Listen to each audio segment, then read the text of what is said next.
2019లో సంపూర్ణ మద్యపాన నిషేధం చేస్తానని ఒక రాక్షసుడు అన్నాడు.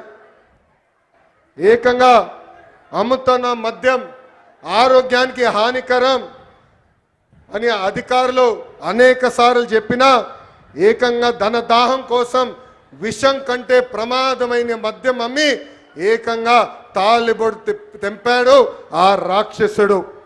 మహిళల్ని ఏకంగా అగౌరవపరిచారు. నేను చూశాను, పాదయాత్రలో మహిళల్ని కలిశాను. మీరు పడుతున్న కష్టాలు చూసిన తర్వాతనే గౌరవ ముఖ్యమంత్రి గారిని చంద్రబాబు నాయుడు గారిని, గౌరవ ఉప ముఖ్యమంత్రి గారు పవన్ అన్న గారికి కలిసి మనం బాబు సూపర్ 6 మేనిఫెస్టో కూడా రూపొందిస్తాం జరిగింది. సొంత చెల్లితో రాఖీ కట్టించుకోలేని అన్న మహిళలు సంక్షేమం గురించి మాట్లాడుతున్నారు.